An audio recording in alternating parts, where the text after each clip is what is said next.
Good evening, everyone. Welcome to another episode on deck. I'm Russ Morgan here with my man Finn Stanza. I'm really pumped we have him joining here for the playoffs.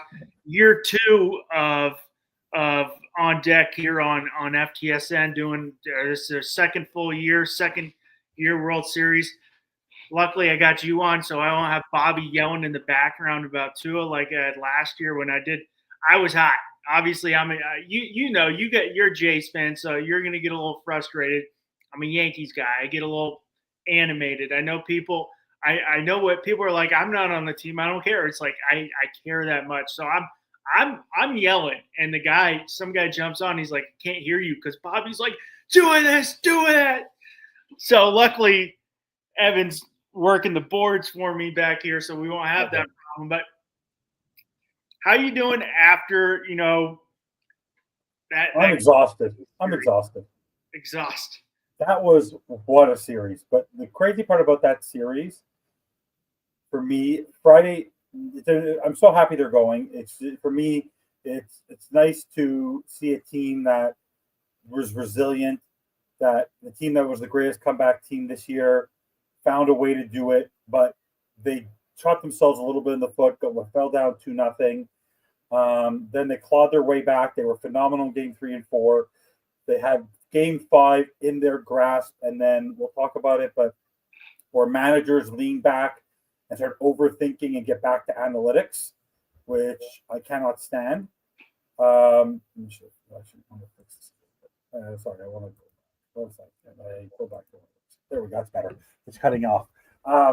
So no, for me, it was game 5 was the heartbreaker for me. It was actually my birthday, and like I'm going, what is this guy doing? What is he doing? What is he doing? What is he doing? What is he doing? And it turned out that he overthought it. We'll get into that, and that really broke my heart. And I was told everybody they're done.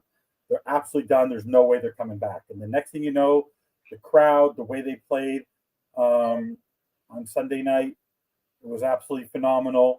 And then, honestly, you had your Joe Carter moment. This is better than the Jose Batista moment. Like if you look at what happened, this is greater than Jose Batista because it wasn't in the ALDS. It was in the LCS. What George Springer did. This is why you go get a George Springer. The moment, the feel, the aspect, the nerves. This is why baseball. I love. There's different sports. So like I find basketball never has that sense of fear. Football, you're nervous no matter what, but you can sort of figure out how a game's going. I find the first round of any of the hockey playoffs is phenomenal, but after that, it sort of dies down. There's something about baseball playoffs and somebody literally having the ball in their hand and a manager trying to figure out who is that pitcher that's going to get that player out. The drama of baseball. People, why do you like baseball? I go, the games like Monday night are why you want to watch baseball. The Kirk Gibson moments, the Madison Bumgarner moments where he comes in and pitches 7 innings of shutout baseball in the playoffs where he was insane. The David Freese moments, the even the Scott Brocious moments, and the Aaron Boone moments, and the Kirk Schilling. These are why you watch these games. Like baseball has drama like nobody else, and what we had on Monday night was incredible.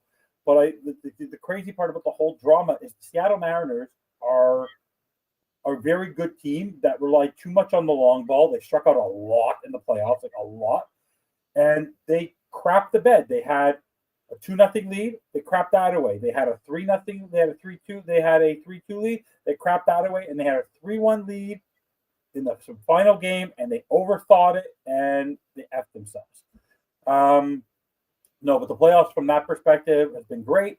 We'll also talk about the Dodgers, but from a Jays perspective, it's been absolutely phenomenal. And we'll also talk about it near the end. We're going to figure out the reason why we're wearing Expos is obviously I'm a proud Expos fan. And for anyone who's watching, who will be watching, please take 90 minutes out of your time to go watch on Netflix Who Killed the Montreal Expos, because I know most of the story, but it's important to understand and learn that story. And I believe everyone should go and see what's going on with the story behind it, because there's an interesting story about how there is a lot of fans that are Montreal fans, and there's the conspiracy of kill the Montreal Expos was real by Bud Selig and Jeffrey Loria, and the people before it and the city and the government who didn't want to support it. Sucks. And it's very frustrating.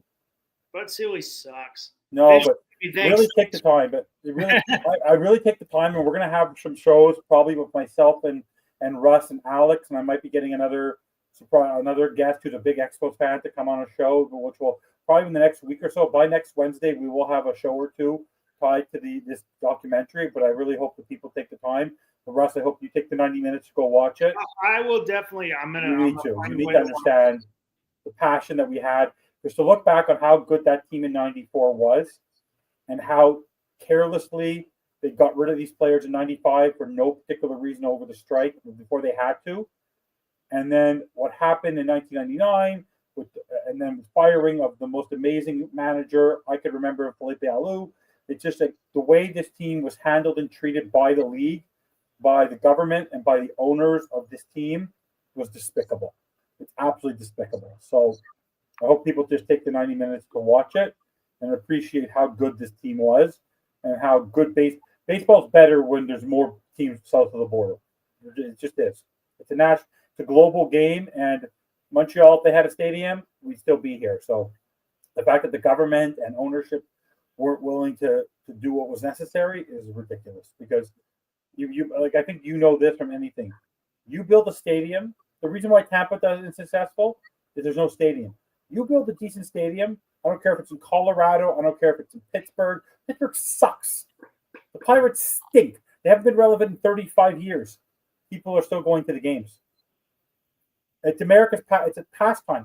The cheapest thing for people to do. It's very expensive to go to a basketball game, Russ. It's expensive to go to a hockey game. It's very expensive to go to a football game. The one thing you can do on a Sunday afternoon or on a Tuesday night, no matter what, in the month of July, is pick up a ticket to go to a baseball game and sit in the bleachers and grab a drink, and you could do that for $20, $30 to all in. You can't do that with any other sport. You can't get into a basketball game for that. You can't get into a hockey game for that. You can't get into a football game for that unless you're the Dolphins or the Jets. So, honestly, people take the time to watch the documentary on it. I will definitely get it. Finn Sammy, thanks for tuning in, Sammy. I appreciate it. He's a big Braves fan. I don't know if you know that he's a big Braves fan. I thought he said Rays. Sammy's a very big Braves fan. He's a Atlanta Braves fan. With the accent, I thought he said Rays, but he's a Braves fan. But I will say you brought up the Pirates, and I know Sammy's a Puerto Rican, so rest in peace, Roberto Clemente, one of the best. We lost him. Obviously, I only watched him on YouTube, but I know the story. But I'm definitely going to take the time, and I'm with you. Just like I'm with Sammy and you. I don't have a dog in the fight here. At the end of the day, I just want a good series. Like, I just want great baseball, but I prefer the Blue Jays to win. I'm an AL guy. I don't like the Dodgers. At the end of the day, I'm an AL guy. I like, so my rooting interest more for the Jays. I'd rather see them win. I like the team. I like the dynamics. I like, you got a guy like Lucas who was 12 years in 10 years in the minors, I want to say. Yeah. A guy like Ernie Clement who got cut. I mean, Vladimir 29 in the playoffs. Yeah, I mean he's 29 in the playoffs. Ernie Clement.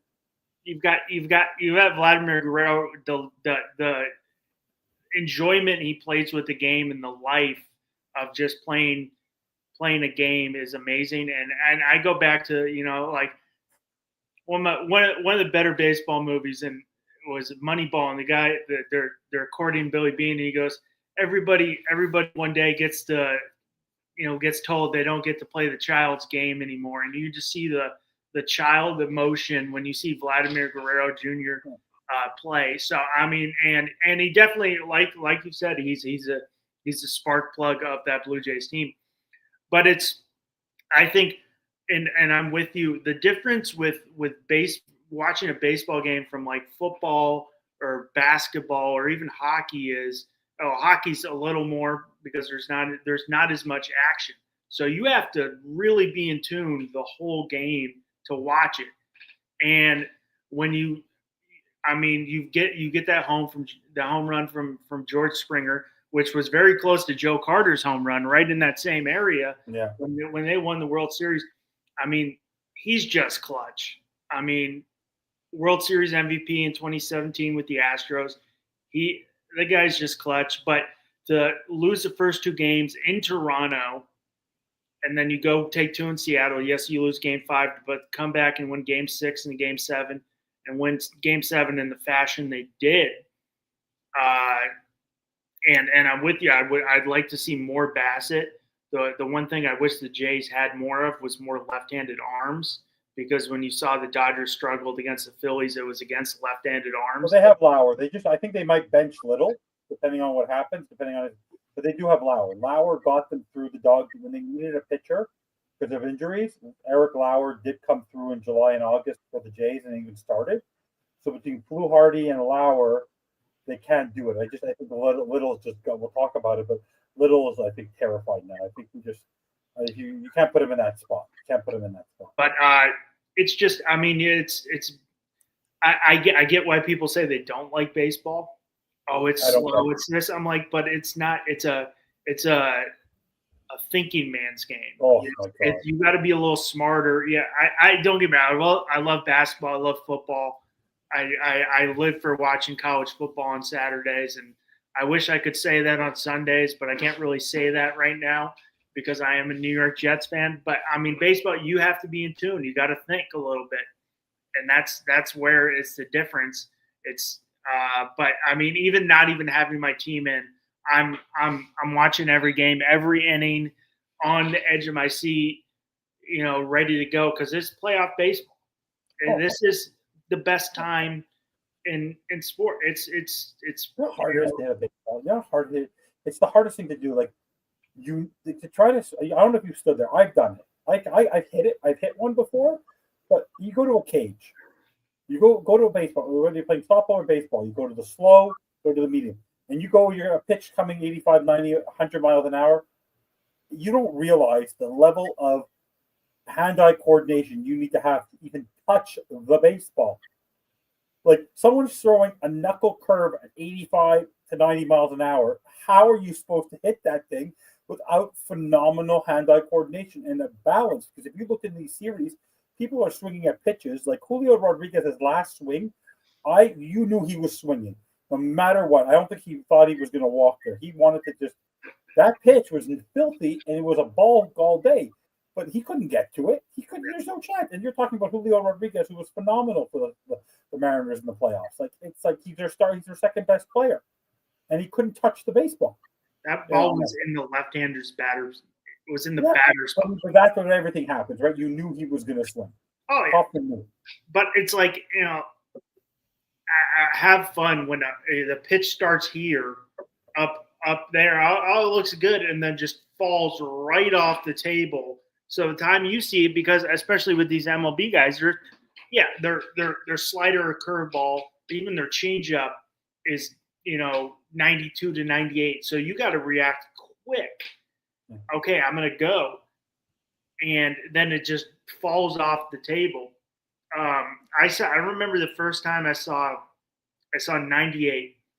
I was playing a summer ball going into college, and one of the teams had this guy. He played at Cal State Fullerton, then transferred to a D2. He threw 98, and it looked good. Had a little movement on it, and I swung, and it shattered my bat, and my barrel went into right field, and the ball was like just a dribbler. And the next thing he throws is just a wicked slider, and I'm like, oh, I better I'm not that great. I was a slap hitter, Evan. So I was like, I better choke up and just do what I do best and try to, just. I'm like, but it's the reaction. I'm like, okay, I'm going. If I see a fastball, but it was like, I was like, man, I love that wood bat too. Yeah. Well, you saw some of the bats the way they were breaking in the series. The one thing I will tell you about this overall playoffs is, boy, oh boy, are these teams going to be utilizing the robo, because so many pitches were just every umpire had a different strike zone in this playoffs. Every game there was a different call. I don't know if you saw Suarez, how he went face to face with the ump in Game 7 because he didn't like the call inside.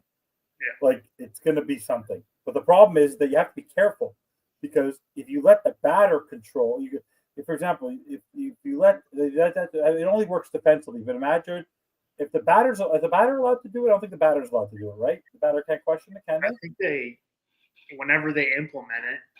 No, but the question is, you have to be careful because I don't know how many challenges they get. But you have to be careful because you have to two. But I don't know if it's two offensively, two defensively. But because imagine every batter, you're the first batter, you don't like it, you do this, you're going to blow it. And that's why I think it needs to be either the manager, you have to be strategic with it because if you don't utilize it properly, you're going to blow them in the beginning of the game. People are going to overutilize them. Luckily, we don't have that this year. Yeah. Oh my God, how much longer the games would be? Oh my God. And the problem is every catcher and every hitter thinks, oh, that wasn't a strike. So they're gonna be like, oh, well, I'm right. I'm right. I'm like, yeah, every time. So I'm fine with that. We got a big decision. Yeah, Blue Jays have a big decision. Would you, Bo Bichette, who's been hurt for a while, is now saying he's ready to play. He's ready to go. Would you put him on the World Series roster? Yeah. I mean, in my opinion, I don't think you mess with the defensive at all. Defensively, they look good. You got to keep Jimenez in there. I would put Springer in right field. Springer's knee doesn't handle. What I actually think will happen is I think Bichette will be added to the roster, but he won't play game one. But he will not start game one. I could see that happening, where you could bring him in a very key batting role, but you need to delay because George Springer, you could even tell when he was running. Yeah, he is not there. But he's going to be in the lineup. The question is, how do you do it? Because the problem is you don't want to mess with the only thing is you're going to have to do is if you move Bichette to short, you're going to take kind of Falefa out, which you could do. The problem is Bichette is not as good as Jimenez. So the question I might do is I actually might put Bichette at third, put Clement at second, and put Jimenez at short. So I had to give a little more protection to Bichette with Jimenez there. I could see that happening and putting Barger in the outfield and sitting Kiner Falefa. But I see a lot of rotation in this lineup. I see a lot of movement, and I do see them dropping. I think are you allowed to add to the roster? I don't think you can. But I see them dropping a pitcher like Little, leaving the pitching where it is because they'll have Bassett as the extra reliever there. And they could bring in Bichette. I don't see, but they can't get rid of Straw. They can't get rid of Schneider. Santander's already out. Or what they will do, they could leave the pitching themselves. All they could do is switch out Loperfido for Bichette. They could do that. But I don't know. I could see a lot of things happening. Santander, I think, is done. Oh, yeah. But no, Bichette will be there 1,000%. They can't not have him on the roster because you can even see him like in that Kirk Gibson moment. You need him there because even when he missed 20 games this season, he still led the team in RBIs. The guy is overall 4 pitches. He is the most contact best. Vladdy's Vladdy. The contact from A to Z, the best hitter. Also, the reason why they need him in the lineup at the beginning, which I could see, if I were them in my starting lineup would be it's Snell, right? So I'd have Lucas, Barger, and Varshall in the outfield. I'd have Bichette at third. I'd have Clement at second. I'd have Jimenez, Kirk, and Guerrero. And the reason why you need Bichette is the number one thing that was missing in that lineup was the protector for Guerrero. Kirk is not hitting the same, so you need Bichette back. Everyone they've tried, from Kirk to Barger to Varshall to everybody, it doesn't work. You need Bichette's bat in the playoffs because when you look at the Dodger lineup and you're going to see Freeman, Betts, Ohtani, Muncy, TK, like you're not Oscar. Like think about this. When you look up the lineup and you see Mookie Betts, Shohei Ohtani, Mookie Betts, Freddie Freeman, Teoscar Hernandez, like you don't have that. Lucas is good to get on base, but he's been struggling. You need Bichette's bat there. You 100% need Bichette's bat there. Even though the bottom of the lineup has been phenomenal, and that's what won them the game, Jimenez and Barger doing what they did in the bottom of the lineup, Bichette has to be there. as much as they've been playing, they do not win this World Series without Bo Bichette's bat in the cleanup hole. They don't win. They just don't win. That Dodgers lineup, you start off with Ohtani to Betts to Freeman to Teoscar to Paganis, who's been phenomenal this year, to Will Smith, who's unbelievable, Kike Hernandez, we all know what he does in the playoffs, Max Muncy.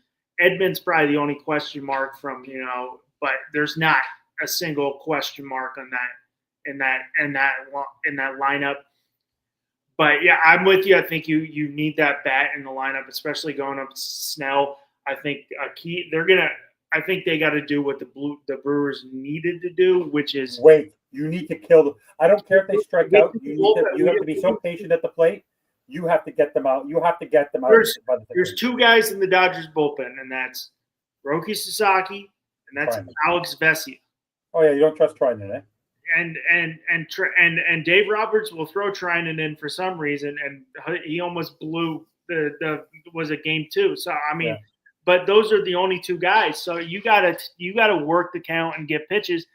That's obviously the Dodgers are, I don't know that heavy betting favorites right now, but doesn't matter. Honestly, it's in Toronto. They've got home. I mean, I have to split. They have to split. I like the 2-3-2 format. I know a lot of people don't. I do like it. I'd rather have. If I can do my job, which that is I win at home. I'm setting up. Yes, I'm setting up for winning at home. All I got to do is win at home. That's why you won the AL. And yes, the Brewers and the Phillies, lost, but that's why you have home field advantage, is to end the World Series, do your job, and win at home. That's all they really need to do. Let me see. I'm trying to look what the odds are right now. I think it's like plus 275. It's like plus 75 minus 180, if not that. I think I saw. You go something like that. I wanted to ask you something. What did you think about the whole concept of the Dodgers thinking that they're ruining baseball, and Dave Roberts actually had the audacity to stand up there and say, 4 more so we can ruin baseball?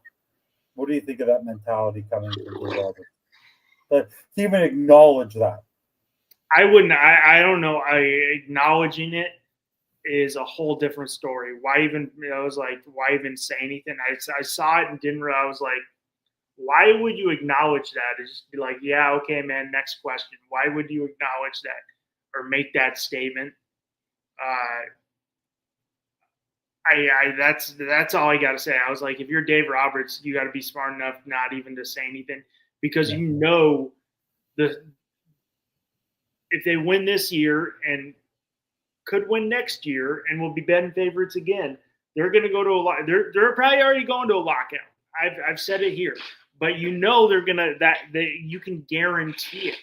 Now, I mean, I get it. My thing is other teams can spend. Now, I know being from a casual baseball fan, from being like a guy with me who worked in scouting and coaching, nobody brings up what the Dodgers were and how they got this good. Yes, it was Ohtani deferring, $680 million. That helps, but the reason they've got some of these players is because of their farm system so good. I mean, Ohtani didn't kick off this Dodgers thing. It was Mookie Betts, and they traded from their farm system. The reason they got Manny Machado and Max Scherzer those years is because they have such a strong farm system. My other thing is, and I teams in general, and I know was it JP who's from the Back It Up Binge podcast, who's I think he's a Dolphins fan, but he's an Orioles guy. He always talks about it. I'm like, you don't realize these teams fall in love with prospects and won't trade it. I've seen it with the Yankees when they didn't want to trade Clint Frazier or Miguel Andujar for Garrett Cole when he was with the Pirates, or they held on to Oswald Peraza. I mean, these teams do so much research on these prospects and put in so much time, they fall in love with them. Now I get it. The Dodgers have done that too, like with Dalton Rushing, who's probably good enough to play in the MLB, just doesn't have a place. So, but they have definitely traded from their strength, which is their good scouting department and their farm system. Now it helps that Ohtani took so much money off because, can you imagine what their payroll was if Ohtani decided to take the full $700 million? Yeah. It'd be 60, add 60 a year. But other teams could have signed Blake Snell. He was a free agent for a while and signed 2 weeks left in spring training. It didn't work out. Other teams, because people are complaining, other teams could have signed Tanner Scott, and the Dodgers signed him late. Now it didn't work out, but you can spend the money now.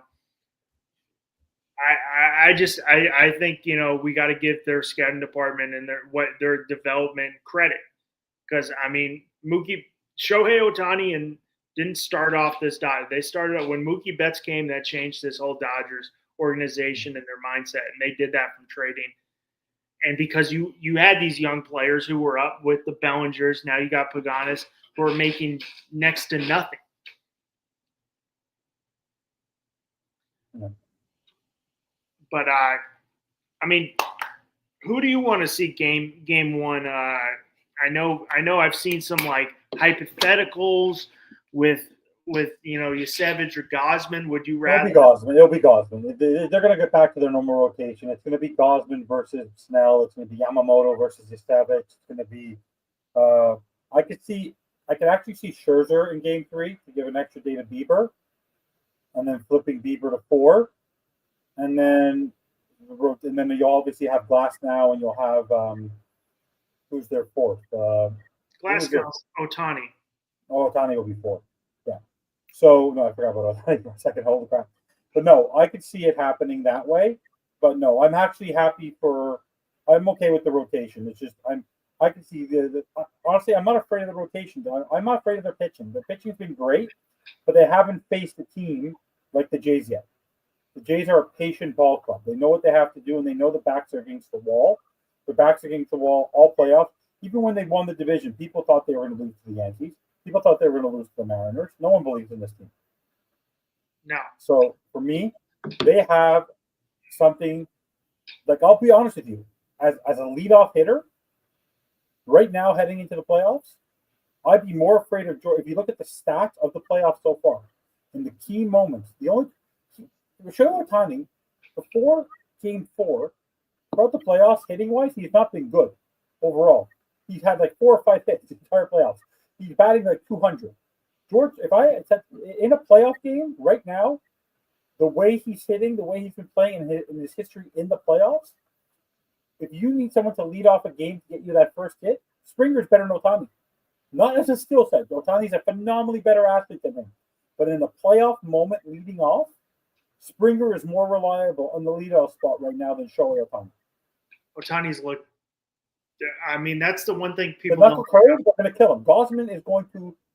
You need to just give him all the junk. But that's you heard about Aaron Judge. Oh, he's so bad in the playoffs. Look what he did last year. I'm like, he's got to redeem himself. I'm like, go look at Ohtani last year and look at Ohtani this year. He did not have a good offensive playoff last year. He was terrible in that World Series. Yeah. Look at him this year. Yes, he's had some massive home runs, but I know you're with me on this.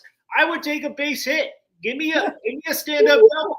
Didn't he have a 40-40 season? Where's the little hits over to get on base? He had a 50-50 season. Yeah, 50-50. I'll take that. But and you didn't see Ohtani steal too many bases this year. No.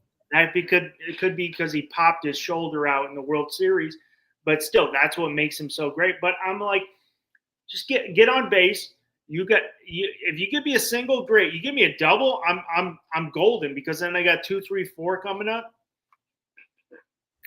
with the man on second and no outs. I should be able to score 2. Yeah. But it should be. I was wrong about the Dodgers Brewers. I thought it'd be a lot better. I was very disappointed in the Brewers. Oh my God! And we spoke about it. It definitely looked like They changed the way they played. They went up against Goliath and they got a little timid. But I don't think this is going to be a walkthrough. I'm 6-7 game series, and that's what I want. Just being a spectator, I'm like, not even. I'm like, just give me 6 because there's nothing like watching baseball in October. You sit there, I feel like a kid again. I'm ready to go. Now if it's the only thing better is it's November and Derek Jeter, Mr. November, which didn't end well, but we had Mr. November for. But they've got to work these starters out. You can't let Snell get, because the one thing Snell, when he gets comfortable, he gets going, and that change up and those off speed pitches, he'll work from that. They've got to work pitches. They've got to. That is the Blue Jays' goal. I don't think there's much holes on the Dodgers. Blue Jays' goal is get to the bullpen. That we did not see enough of the bullpen in that Brewers series, which we did see the bullpen in the Phillies series, and it wasn't all that great. And if I think it's Oriskin or whatever, if he makes the right play, they could end up losing that series. Oh, it's a kicker. So, I mean, that is you need to wear them down. But with that, easier said than done, Of course, but they're going in with a chip on their shoulder. They've had a lot more time to decompose. They're going to be playing within 4 days. Tuesday when they're playing, they only get really 3 full days off. The Jays and the Dodgers have been off for a week, and they have to travel across country. And we spoke about it. I don't think that's a bad thing. A lot of times in baseball, you see the teams that are winning the World Series minus these last 2 years are teams that are hot at the end of the year. Wild card teams win because baseball is different than you're playing, you keep going. I don't want if I'm hitting good, if I'm Guerrero, I don't want to sit. Yeah, I know exactly. By the way, the Dodgers have not faced adversity in the playoffs. The Jays have. The Jays have faced a lot of adversity in the playoffs. That builds character. And to give a perspective, I said this to you prior to the show, but it's important for people to know this stat. In the history of baseball, there have been 4 times, and this time will be the 5th, where a team from the LCS has swept the series while another team has gone to a Game 7. And for all previous 4 times, the team that had the 7-game series beat the team that swept the other series. So teams that have had longer playoffs and more difficult playoffs end up coming out on top versus a team that's just sitting there twiddling their thumbs.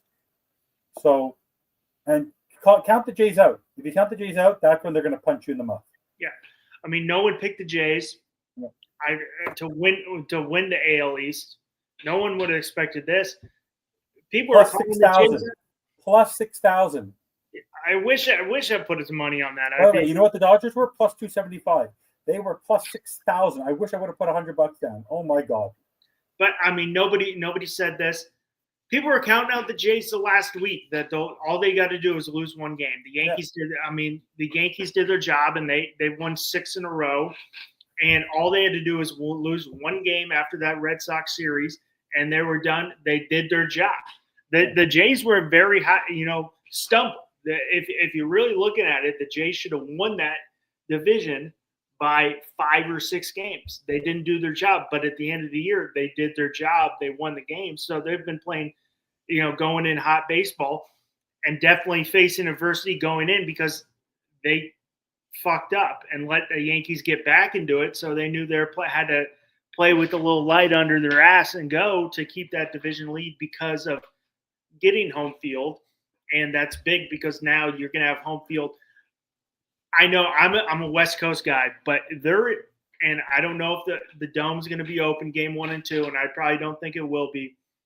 But there is something different when you're playing October baseball and it is cold. I love it. Yeah. By the way, just to give you a perspective, so far these playoffs, the Jays have 1, 2, 3, 3 batters hitting over 300. The Dodgers only have one in Kike Hernandez. All their stars are not hitting great. Yeah. The team, they have the best athlete in Shohei Ohtani, but they don't have Vladimir Guerrero Jr., who is literally batting out of his mind, 442, OPS of 1440, and the guy's playing phenomenal defensively, motivating his team, a leader. There's the team. Okay, it looks like you're basically playing. It's the million. It literally feels like it's David versus Goliath. It's Drago versus Rocky. It has that sense, and that's what the Jays want. Honestly, it feels like U.S. versus Canada, and it's like, okay, we'll take it. The difference is that if the Dodgers lose, it'll be a disappointing season.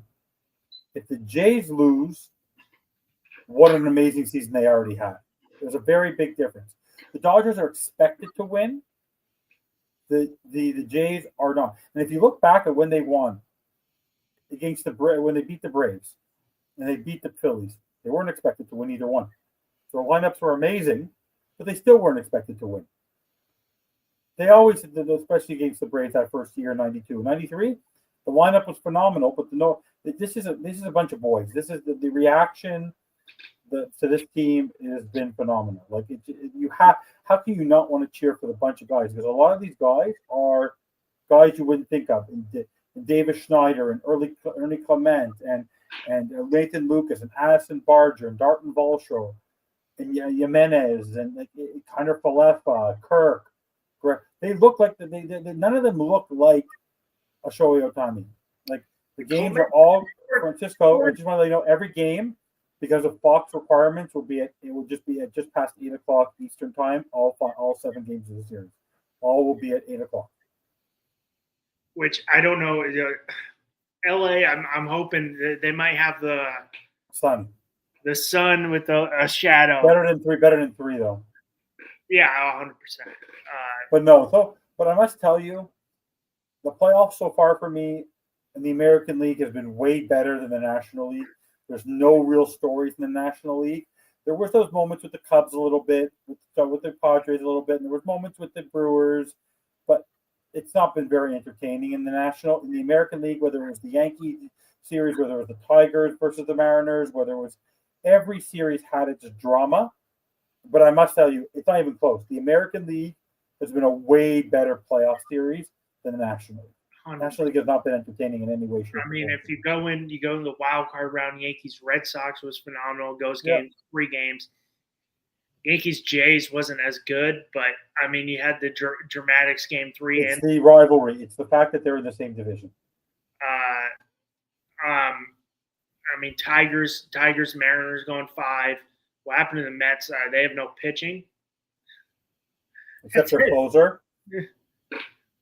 I mean, that's it. Nobody brings up they did the Mets made the splash move of Ohtani, but look at the pitching staff.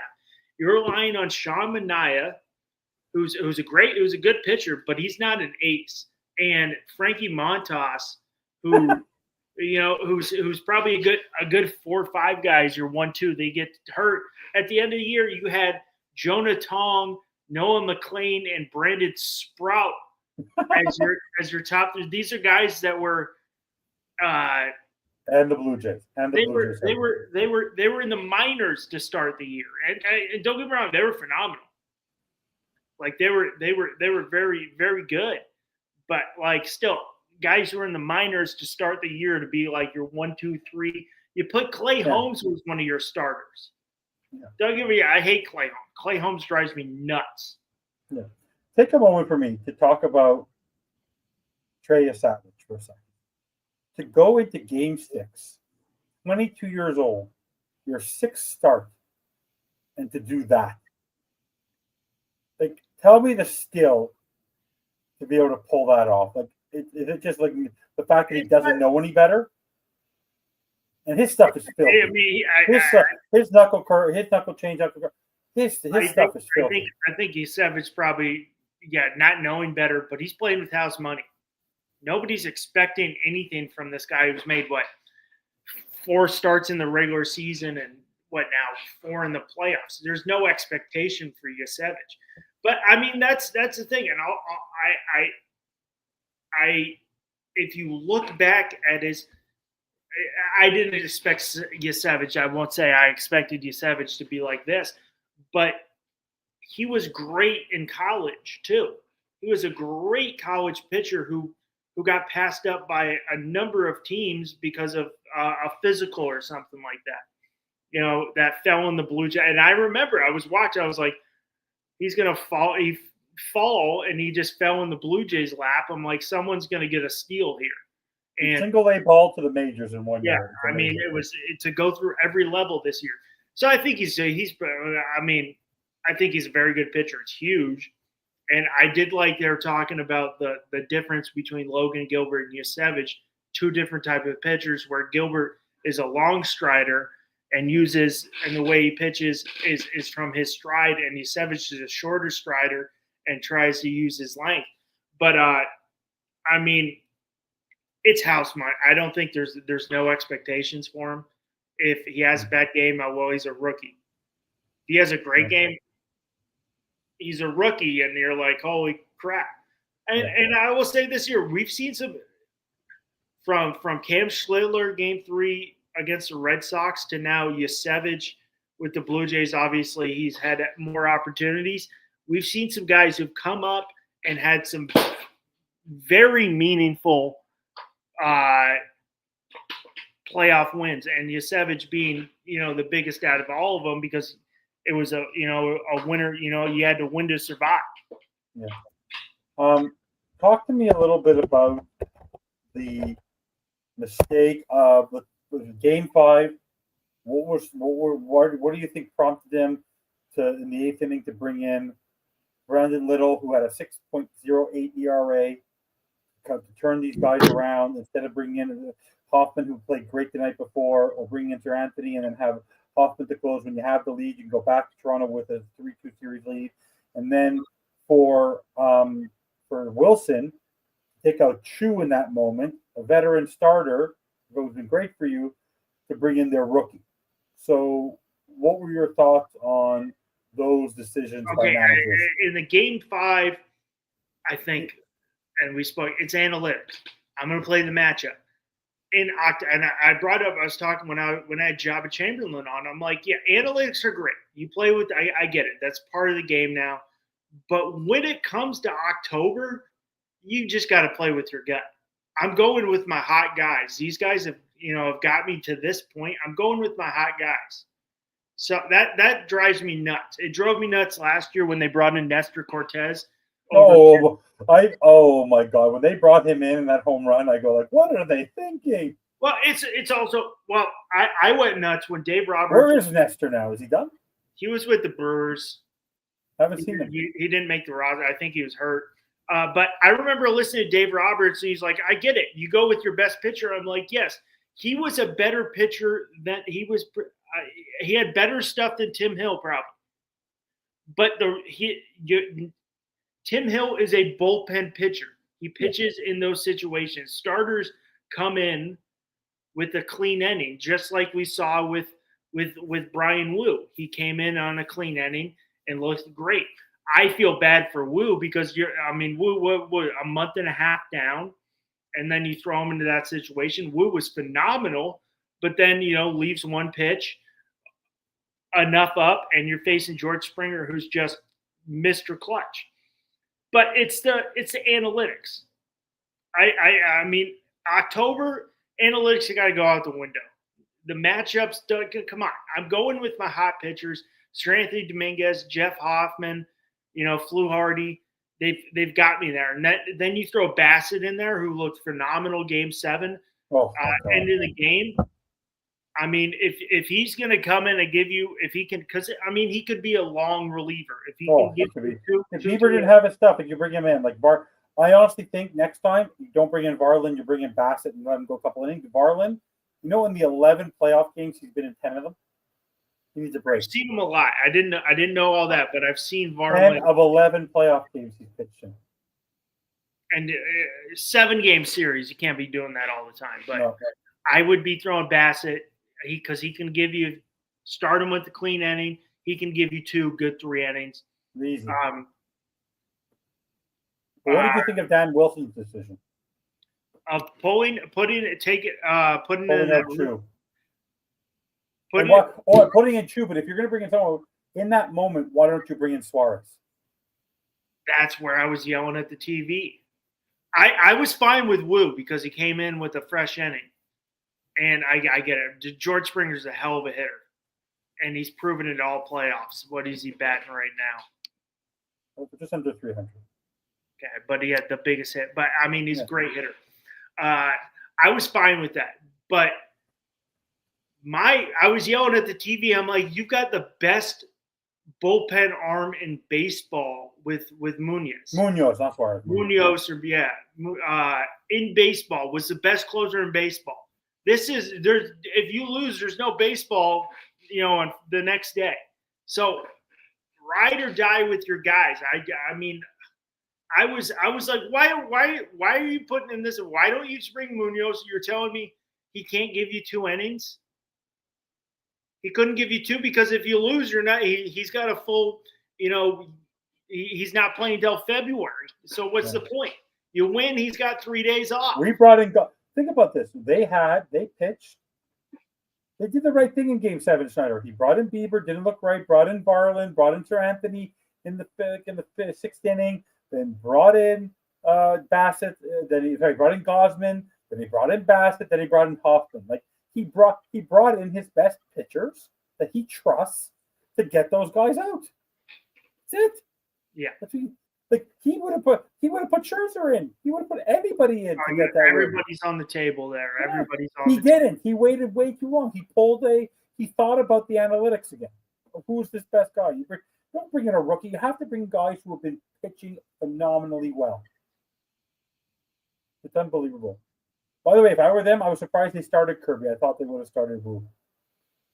I was surprised. I mean, Wu's been one of the better pitchers in baseball all year. Yeah. I get it. He's been down. I got he hits. Or you know who I would have brought in those games? Why don't you try Castillo? Yeah, that was the other. I mean, I would not a fresh inning, I guess. But that's experience of Schneider being there before and Wilson never being there. That's the difference. I've seen it with Dave Roberts a lot before him. Before the Dodgers really got good, he played a lot of analytics. He played the matchups, and it's definitely different now because you have to face 3 batters. But he played a lot of matchups, and Dave Roberts kind of had to take a step back. Yeah. You see it with Aaron Boone. Yeah. By the way, Cal Raleigh did not have – he hit his home runs, but he was not very good. No.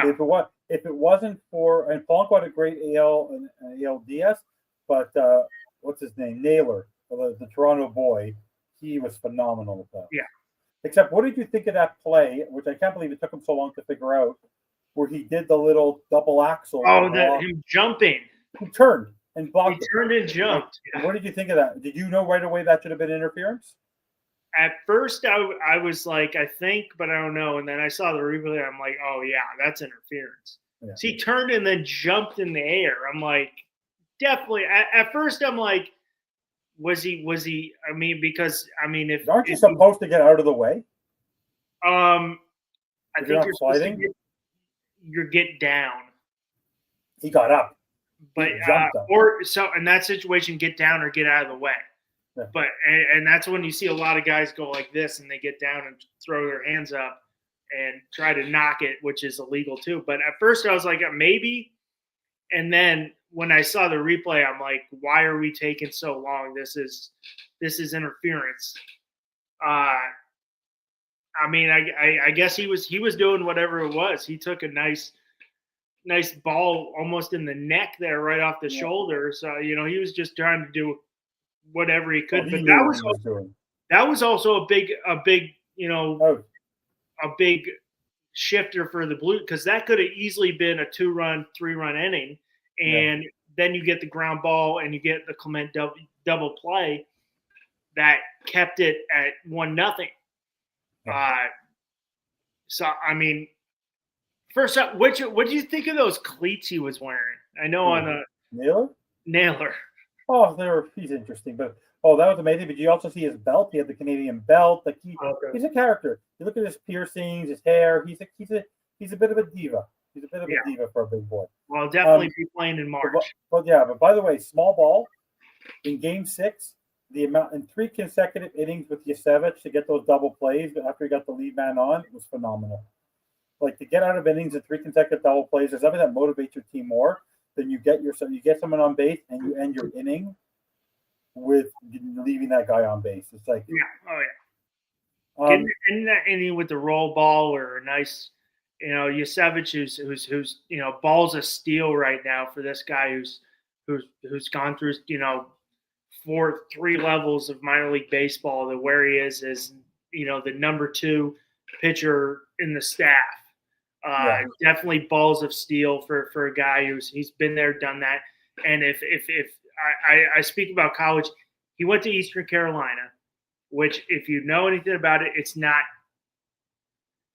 Everybody talks college football. They're not very good at college football. They're great at college baseball. They make the regionals, super regionals all the time. So he's been there, done that. It's obviously not on the level of this. This is a bigger level because it's a national stage. Everybody's going to be watching, but he's been in those situations. But for a guy who went from single A to double A to triple A, now he's front and center, right behind Gosman.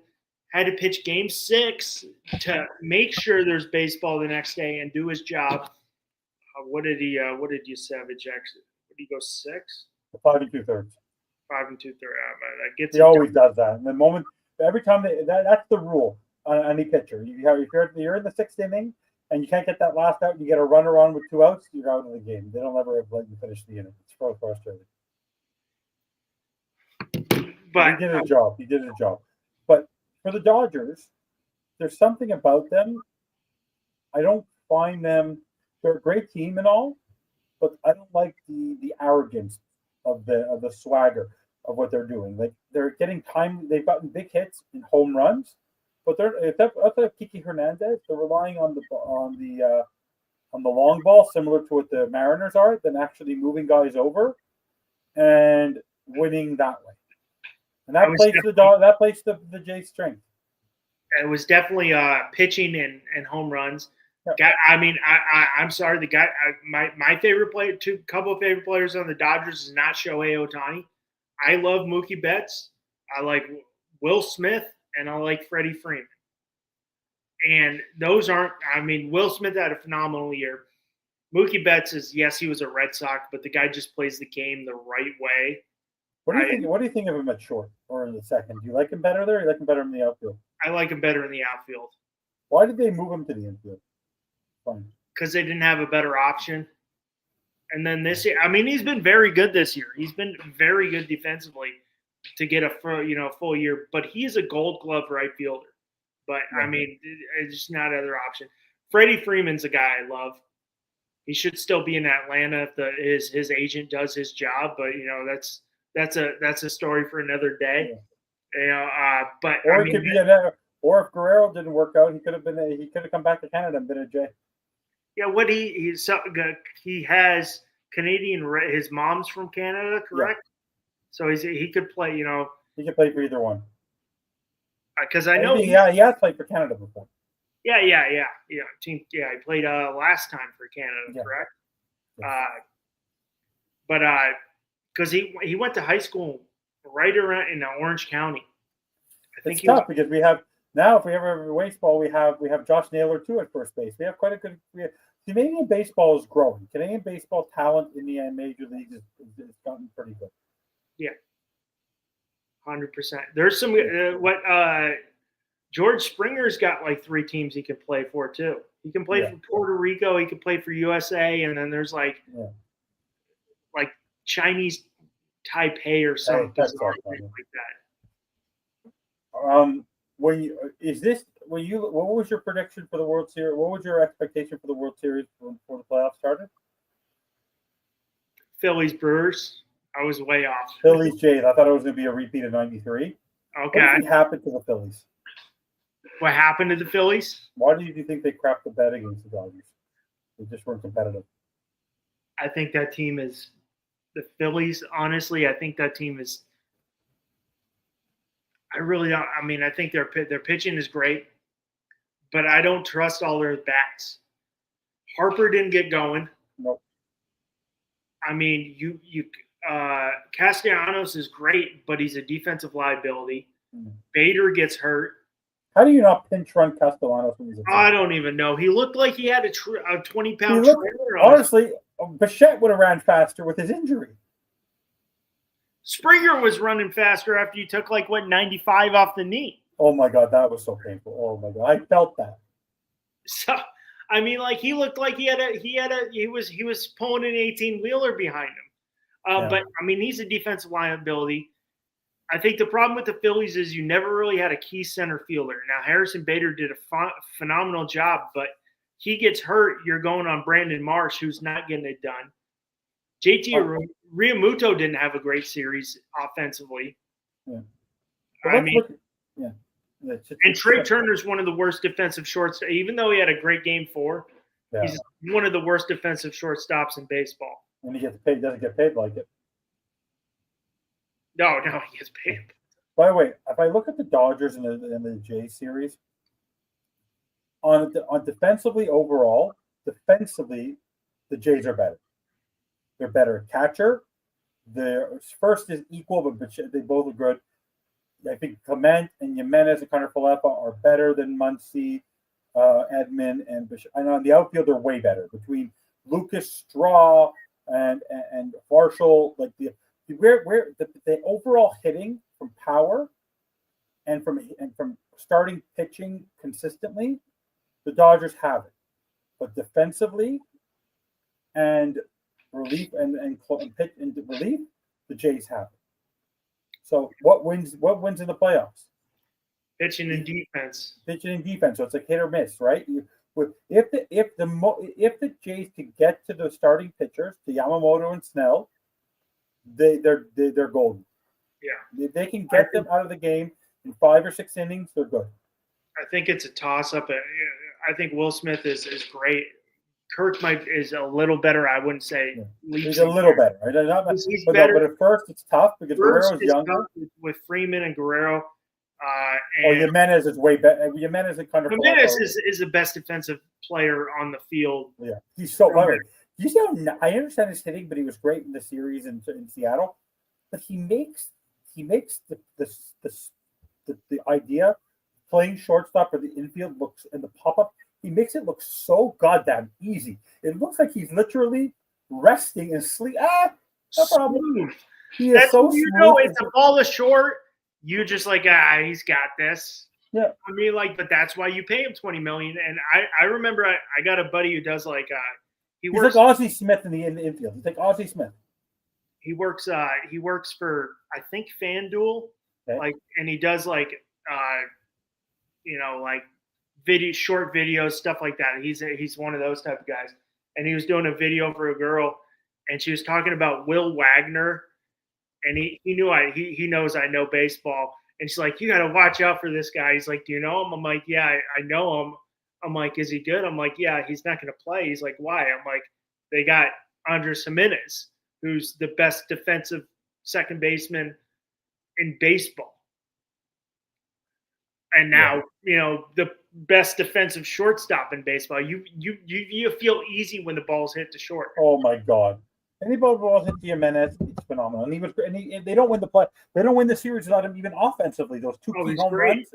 And that bunt was his bunt, because that is one thing I yell at. Do hitters know to give Springer? Springer just wanted to bring the guy in, but to move those 2 runners, that bunt was phenomenal. I mean, to see guys, and they're I love it.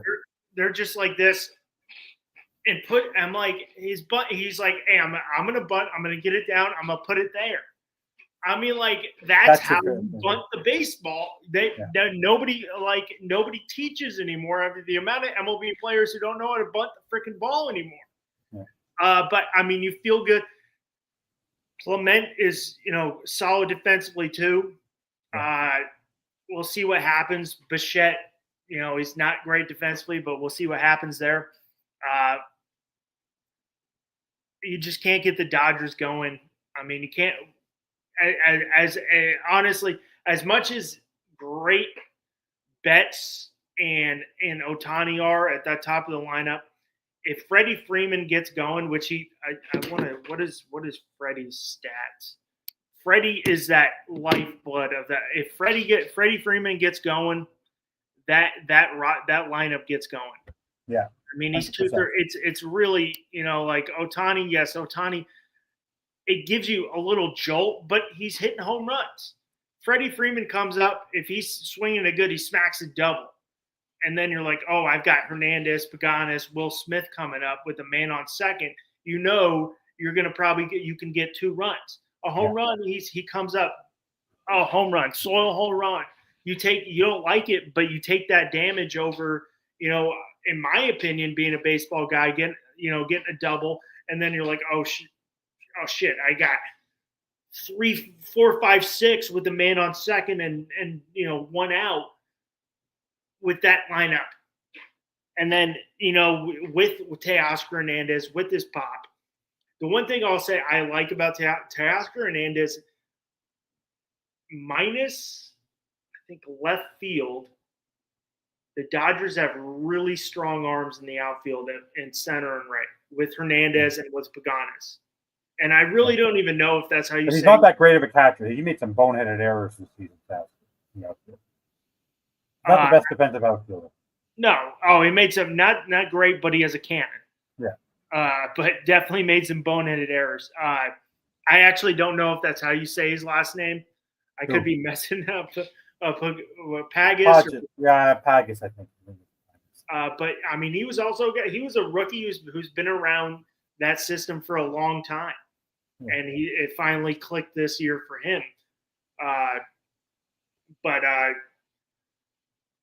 we're definitely not seeing the same Edman like we saw last year. He's definitely a hole. That's the one hole in that Dodgers lineup is Edman. Yeah. And, but they need him defensively, right? You need him defensively. He was huge last year, and he was, he's defensively. You need him. I know. I question Kike every October. He's unbelievable. And then he finds to prove me wrong every time. I'm like, yeah, this won't happen, but he always finds a way to show up. But it's I think game one, you just got to game one. The Jays, the Dodgers game plan is just do what they've been doing, pitching and hopefully you can get that crowd in Toronto though. They're not going to be used to it. Like LA, they're slow moving in at first pitch. The Jays are going to be. It's going to be packed, and it's also going to be closed because it's cool out, so they're going to close the roof. It is going to be loud in there. Yeah, it's going to be deafening for them. They're not going to experience that. I mean, the Dodgers need Freeman to go. They need Betts to go. Betts was 293, Shohei 220, Hernandez 268 in the playoffs. I mean, it's been okay, but I mean, they need those. If you're a big Yankee fan, people didn't want or were tired of the Yankees after a while, like in terms of their dominance. Like people are getting a little tired of the Dodgers. People want the Jays to win. There are more people who want the Jays to win than want the Dodgers to win. I'm waiting for I'm looking on Twitter or X, whatever it's called nowadays, and everybody I'm rooting for the Dodgers, America. It's Canada. I can't run. I'm like, I don't care. I'm rooting for the Jays. I don't care. Hey, Dolphins thirsty are Red Sox fans cheering for the Jays. The evil empire. They're the new evil empire on the West Coast. And you're from LA and you hate the Dodgers. Hate the Dodgers. But I never asked you what creates your hate for them. Never grew up liking the Dodgers, being a Yankees fan. Hate the fan base. You find I don't think they're real fans. I think they're passionate fans. No, but I don't think they're. I think it's the thing to do in LA. Oh yeah, it's cool. Like the same way you go to a Laker game, the same way you're not going to go to a Kings game. So the same way, football's a little harder, but the same way you go to a Laker game, celebrities and people like that, and people want to look popular. Let's go to a Dodger game. I won't say everybody because I do have some Dodgers friends who are Dodgers, and they're live and die Dodgers, and they know baseball. and I've had one on the show. And I have a Dodgers hat. Like, I don't like the Dodgers. I just got it for like free, but I just don't like the. I don't like the. I find Dave Roberts is arrogant. He's arrogant. I think Roberts is making them look worse than what they should be. I brought it. My grandfather is a massive bit. He loved all sports, but baseball was his number one sport. Baseball. He would watch every single, didn't matter who was there. He was a Red Sox. He loved the Red Sox, but it didn't matter who was on. I'd walk in by the end of his life. He last 2 years he was living in the VA because he was a vet of World War II, Purple Heart recipient. I might add. Thank you for your service. Oh, he took some shrapnel. Honestly, I've spoke about this to my dad, my aunt, my family. He was in Okinawa. He took shrapnel to his arm. Okay. If he didn't take shrapnel, he wouldn't have come home. I would have never been alive. So I'd I'd walk in on a Saturday at 1 o'clock because he lived in Ventura, California. Baseball was on. So my love of, but he's an East Coast. I mean, he's from Minnesota, but spent most of his life on the East Coast. Originally, was born in Minnesota and left when he was 18. My dad's an East Coaster, and East Coast baseball fans, they're smart baseball fans. My one thing with the Dodgers is I give the Dodgers credit. I give the Dodgers fans credit because if you watch a lot of big warm weather cities like we have in Miami, like you got in LA, there's a lot to do. And when the team's not winning, they don't show up. I'll give the Dodgers credit. The Dodgers, people would show up for the Dodgers when they're crap. Not at the beginning of the game. No, it's LA. They're slow moving on them. It's LA. The traffic's a whole nother story. What's the excuse in New York? I went to a Yankee game and literally lined up at 5:30, and I could have sworn there were 40,000 fans at 5:30. Right, Yankee fans, they were waiting for you at the stadium. They wait for the stadium to open. But I give them credit. They support the Dodgers. I just don't think they're bright fans. I don't think they're smart baseball fans. Okay. And everything going on now, I'm getting sick of it. Yeah, I get it. Every Japanese-born player's got to go to. Where is the competitive? Every Japanese player goes to the Dodgers. I'm like, you don't want to go somewhere else. I'm like, I idolize Shohei. What do you think it is? Why do you think they all want to go closer to home, a bigger Asian market? Toronto has a massive Asian market. Massive in Toronto. Come to Toronto. Yeah. I think we have someone. I think there's another guy coming. I think. Who's my favorite? My favorite Toronto guy who just threw. Was it from that 2014? Was it Kawasaki or? Yeah, I think like that. Yeah. He's hilarious. I still see those. Didn't I think there's another Japanese player who's coming to the Jays. I think who signed, didn't he? There's another guy coming. I forget who it was. The next Japanese player coming. Forget who it is though. There's like 3 that got posted this year. It's supposed to be pretty solid. It's like Kawazuma, Mirataki. Yeah. But by the way, I hear that it's quite. I would love to have an experience of going to a Japanese baseball game. Oh my god, it's a whole other. I would love to that too. I heard that. My problem is the language barrier is so much different. Like I want to go. Like I want to go to. Like I'm gonna try to go to Miami or San Juan when they're down here. I don't speak enough Spanish to like have a conversation, but I've been around. I have a translator. His name is Sammy. Yeah, right. I'm like, I've been around Spanish my whole life. I know enough where I could like hang. Japanese is a whole nother world for me, But I still would, like you said, it would be some experience. I'm really hoping Miami, Dominican Republic versus Venezuela. Tickets haven't gone on sale. I've seen people have started like second price tickets, and they're not cheap. A little too much for me. But I'm trying to get down there. I'm going to get down there. I just don't know who. maybe I'll go in like Netherlands place because they got good. That's good baseball too. I mean, all those guys from Curacao. Yeah. So I mean, but it's a whole other world from the MLB. But Sure. I know I was watching before the playoffs started. I was watching one of the former pitchers talk. I can't remember who he was talking. He was talking about playing in Toronto and having the dome closed, and he's like, it's a whole different world. Yeah. Because the sound is just reverberating around the whole play. And it's not like the Rays maybe ever could have that. They're going to have a dome, but they don't have that fan base. No. But it's just rap. Yeah. Rays finally got new ownership. Yeah, that's true. But no, for me, the Jays, what they've accomplished, the way they rebuilt the stadium, the way they redesigned it, because they did a renovation in the last 2 years. It's such a. I went there this year. It's a fun place to watch baseball. It's a fun place to watch baseball. I'm a passionate fan. And trust me, I don't anything outside of Toronto Blue Jays. Every other Toronto team I despise, like with an absolute fathom. You could not. One time I was invited to a Halloween or a party, like an ugly sweater party. Remember how ugly sweaters got popular? And there was a prize for $1,000 for a couple $100. I showed up in a Toronto Maple Leaf jersey in a Montreal party. I won. That jersey to me makes me sick.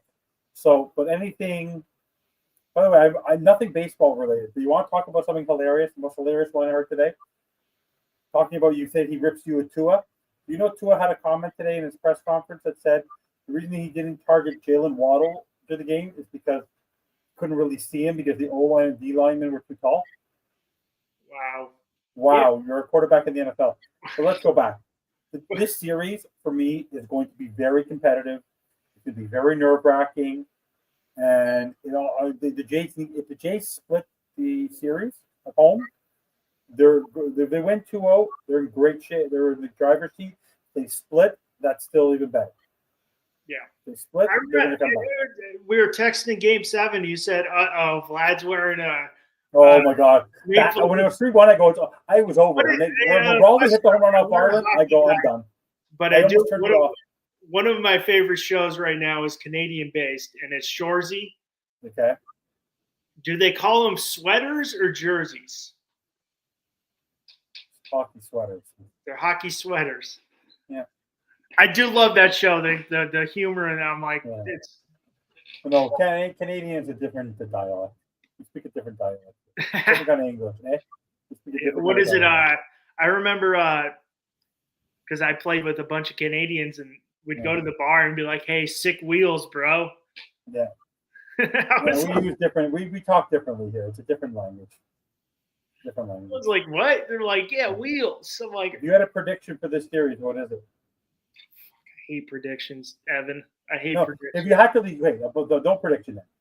Do the Jays have a good chance to overtake these Dodgers, or the Dodgers just in your mind, in your gut, just too strong for the Jays to? I think they can. I think that I mean you're.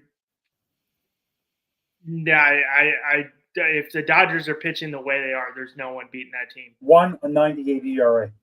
If those starters are pitching the way, there's no way they're beating the team.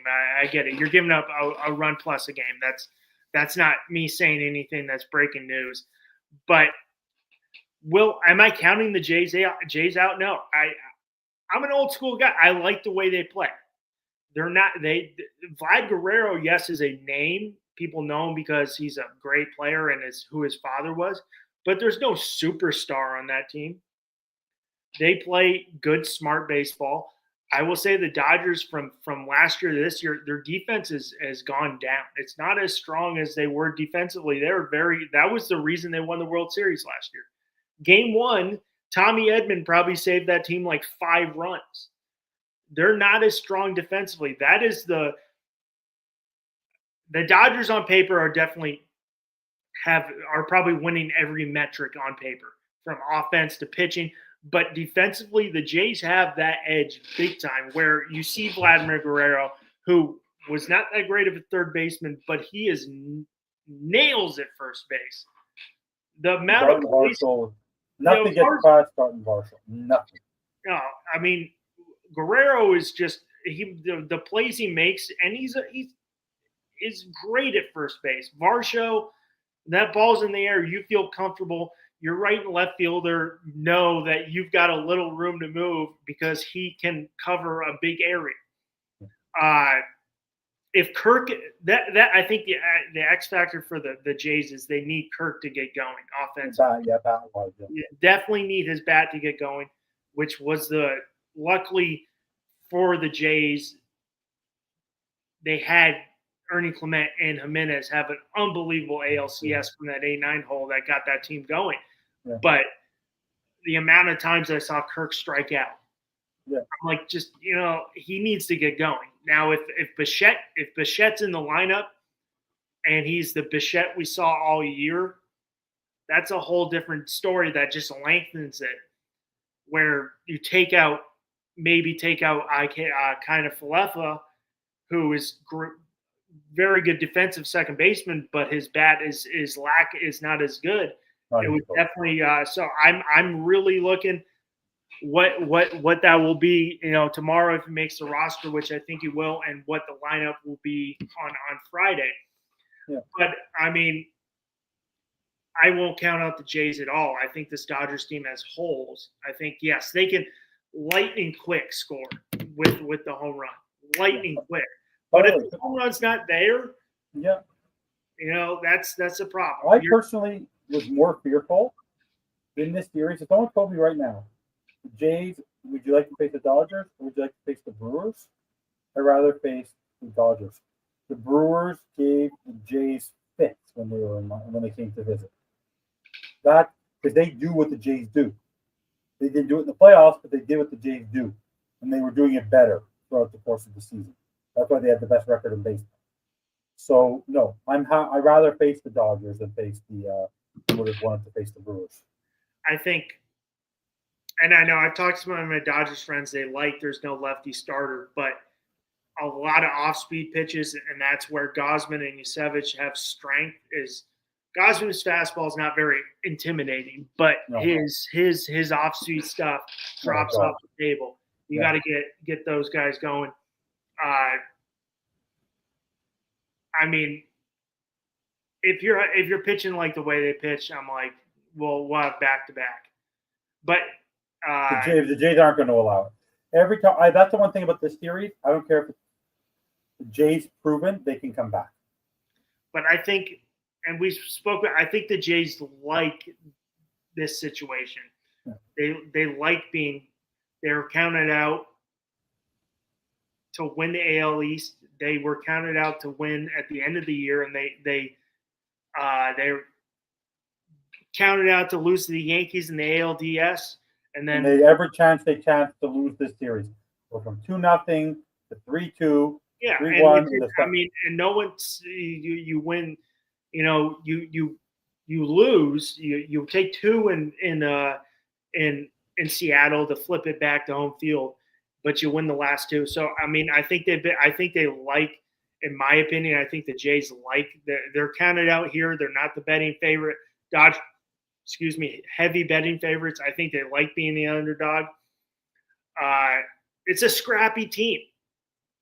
It's a scrappy team. The Dodgers, yes, flashy guys. And please, I don't want to see – I'm begging ownership of the Dodgers and the Blue Jays. I don't want to see Kendrick Lamar or Drake walk out from center field before the game and start singing. No way. Not about them. Not about them. No, but everybody's like, I want to see this, the beef. I'm like, first off, I don't want to see Drake anywhere near. You sit home. I'm sorry, man. That's tough. You could have some days in a couple years. They got some good young players. Oh, I love the A's. A's got some good young players. Jacob Wilson, Nick Kurtz. They had Ernie Clement. Did they have Ernie Clement? They did have Ernie Clement too. But the A's got some good young players. It's probably not going to be the next couple years because they're playing in Sacramento. Yeah. But they're leading up to Yeah. You had the best farm system. The trade guy, that was me. That was me with the Expos for all those years. We were a farm system for the rest of the league. 100%. I don't think it'll be in the next couple of years. I think they're trying to lead up the A's for Las Vegas. Did you see we had we did have some managers get hired? We got Tony Vitello, who's the manager at University of Tennessee. Yeah, where was he hired? He got hired with the Giants. And then Kurt Suzuki with the Angels. I remember him a little bit. He was with the A's too for a while. Yeah. But I was surprised about Suzuki. I thought they would have gone. I know they had Torrey Hunter, who wanted the job, and then also Albert Pujols. Pujols was in the running too. But I mean, I don't know I didn't do a deep dive into their process. But Tony Vitello at University of Tennessee definitely turned that program into a national powerhouse. It'll be an interesting hire because he doesn't have any pro ball, coaching experience. Yeah. But I guess that's what Buster Posey wants, that fresh slate. These are his guys. Yeah. But we still have a lot of. He made to the World Series, 2004 National Championship, 3 College World Series. Yeah, Cal State Fullerton. Yeah. Justin Turner was on that team too. Oh yeah. Yeah, we'll see what the Giants can do. They're in a tough division. Very tough division. Yeah. We'll see. We do have a lot of manager openings. Oh my God, the turnover is insane. Minnesota. I was convinced the Jays were not going to. Hey, I would have said this: if the Jays lost the series in 6, Snyder would have been fired because people would have called for his head. You did tell me that, yeah. You would have been calling for his head, using analytics over going with your gut. For a 24-year guy, he's a 24-year lifer of this team, from playing in the minors to being throughout the farm systems as a coach, all the different things leading up to getting up to the Jays 5-6 years ago, bench coach, now manager. Like, come on. But he loves this team. He loves the Blue Jays. So but I'm less nervous about this because I think the Jays are playing with house money. Do you know what the fun stat is though right now for this? Yeah. For the first time in his career, Don Mattingly is going to the World Series. World Series. How crazy! How are you happy for him? I'm happy for Johnny Baseball, dude. 3,000. He got a bad rap. He got a bad rap as a manager. I mean, why do you think he got such a bad rap after managing in LA and managing in Miami? I have no clue. I mean, I think anybody gets a bad rap going to Marlins, and then to go from Torrey to Mattingly didn't work out. But yeah. I mean, I'm happy for Donnie Baseball. Unbelievable career, and now he finally gets there. He's one of your bench coaches. Yeah. That's great. I mean, it probably gives me another reason to root for the Jays. You got Don Mattingly. So there you go. I want to see him get a ring, even if it's not with the Yankees. I think he deserves it from a guy who had such a great career and definitely had a couple bad stops as a manager. But I mean, the Dodgers weren't the Dodgers when he was there. No. And it's the Marlins, who could be a good team. I was very surprised. I they kept Sandy all these years. Sandy's a very good pitcher. Yeah, but I know people were. I liked some of those young players, but I didn't see them pushing for a playoff spot. I mean, if that front office the actually spends a little money, they could actually be good. And if you look, Miami, the Marlins, which probably should go back to Florida and go back to the original logo, but that won't happen. That's just my opinion. They have they've got 2 World Series. Yeah. But I don't know. But I can't cheer for the Marlins in any way, shape, or form. They're the only Miami team I'll never support, just because of the association to this. With the Expos. Because of Loria. Oh, because of what happened, yeah. Loria basically was promised by State League a baseball team, and they basically let him dump the Expos for the Marlins. And then after investing $75 million into the Expos, he gets $1 billion for selling the Marlins. Like, are you crazy? Like, it was the biggest crook I've ever seen. Well, I don't even know. David Sampson is one of the I get biggest it's a buffoons. bigger market, but go look at fan bases. Montreal was selling out. It's a bigger market. Yes, I get it. Bigger market, but I'm like, No one goes to Marlins games. Nobody. Empty the stadium all the time. The support for I know there's a lot to do. Doesn't matter. you won't care wear about a your team, you Nationals.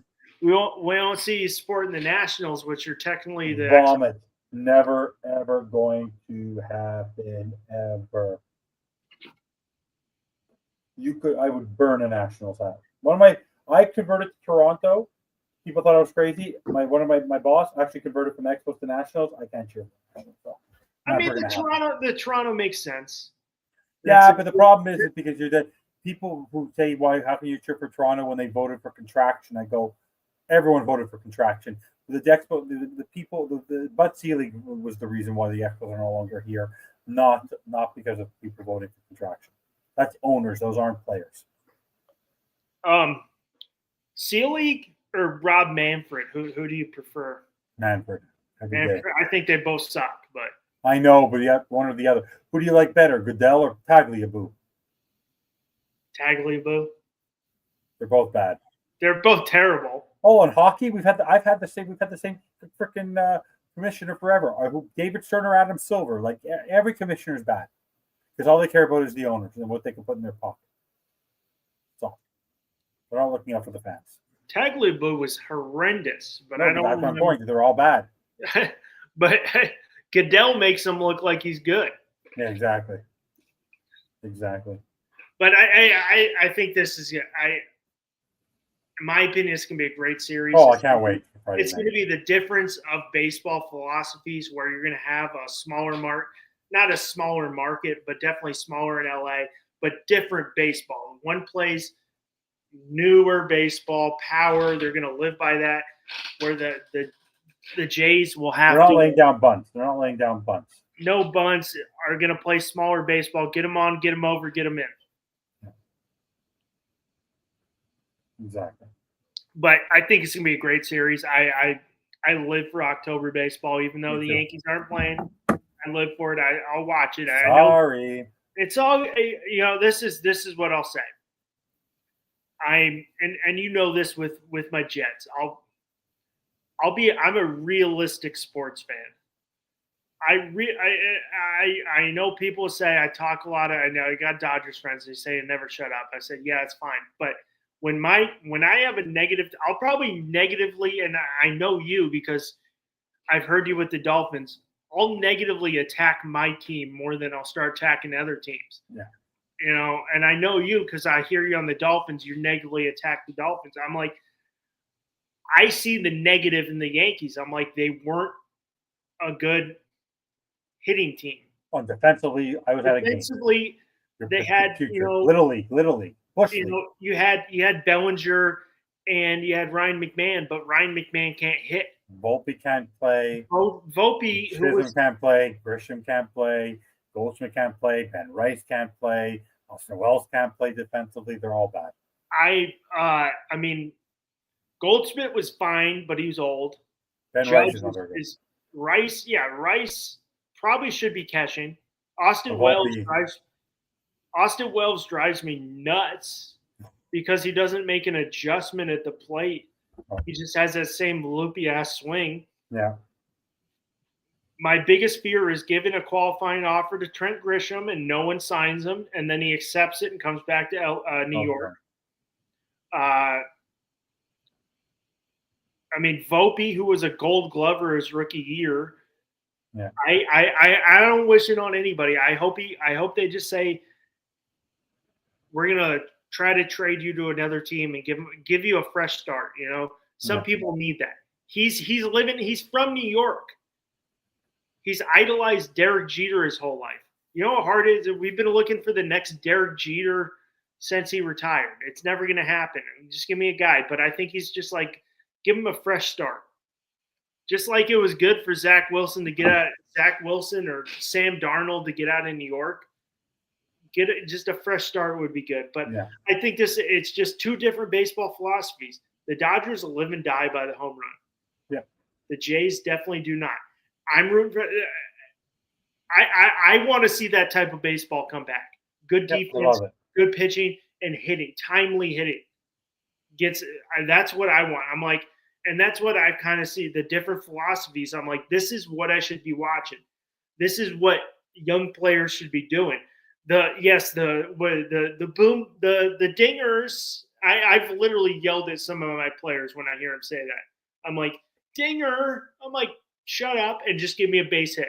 Yeah. That's what I want. Get on base. Don't try to kill the ball. But I will say one thing I've always said, and I think you can do it a lot with the Jays, but one player young people should watch, young baseball players, is Mookie Betts. Yeah. He plays the game the right way. It's just like he just plays for the evil empire. Yeah, he plays for the Dodgers. But I'm like, I'm fine. I can like him. I just don't want him to win right now. Yeah. So, I can root for players. I won't be putting on a Jays hat for this, but I'll be like, I got a rooting interest. I just don't want to see the Dodgers win. Okay. That's where I'm at. Right. I'm not going up against. I still love America. I'm from the USA, but I just don't want to see that. You're welcome to Canada. Come to Canada anytime you want. Hey, I got some Canadian friends. I love them. They're very nice people. They're nice people here. I will say, and I know you said way out of right field, really different cats. Oh, for sure. Like the stuff that came out of their mouth, I'm like, yeah, we're different. Different, but all very nice people. Yeah, but I love. Yeah, we're different. But I mean, like, I just don't want to see the Dodgers win, and that's why I like the Brewers, and this is why I like the. It's just the type. I don't like the Brewers because you know who used to own the Brewers? Jeff Lurie. No, the Seeley family. Oh yeah. That's how he got involved in baseball. So, Brewers and Bud Selig. I can't wait for the playoffs. It's gonna be great. We're gonna be back on quite a bit talking throughout. Oh hell yeah, definitely. This has been. We'll be ad hoc doing it. This is great. Hopefully, Evan won't be looking like Frank the Tank from Barstool. No, with his watch right here. I'm going in with there's no expectations. I just want them to have a good series and be competitive. Because they've already played with house money. I didn't expect them to make the playoffs. I didn't expect them to go throughout the playoffs, but they've been phenomenal. They've shocked me. After Game 5, I had zero faith, and they brought it back. Now I'm playing with house money. At Game 3, you had zero faith. That's true. And then Bieber just shoved, and he didn't look as good in Game 7, but he shoved. Yeah, his slider did not kept on carrying over the plate. That's what killed him. Yeah. But I mean, they're gonna have to get him going. Sure, but I think but they'll put him in Game 4. I think they'll give him a little break. Scherzer has to get in there quickly.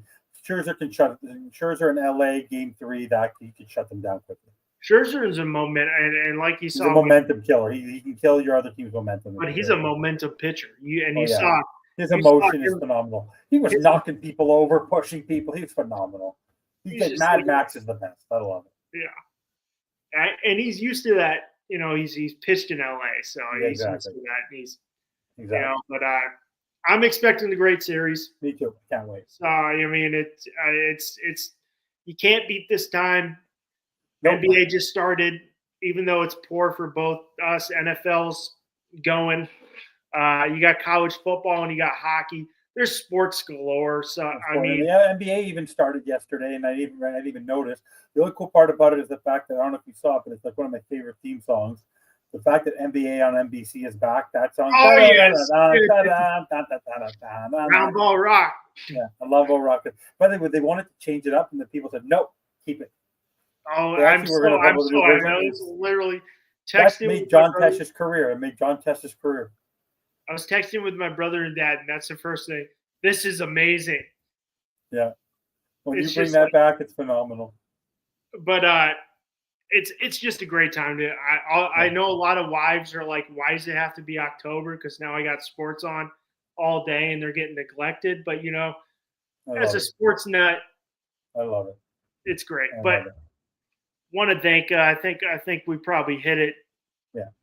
everything tonight. I want to thank everybody who were tuned in for another episode of On Deck here on FTSN. I'm Russ Morgan here with my man Fifth Stanza all the way through the playoffs. I hope everybody has a great night. Go Jays.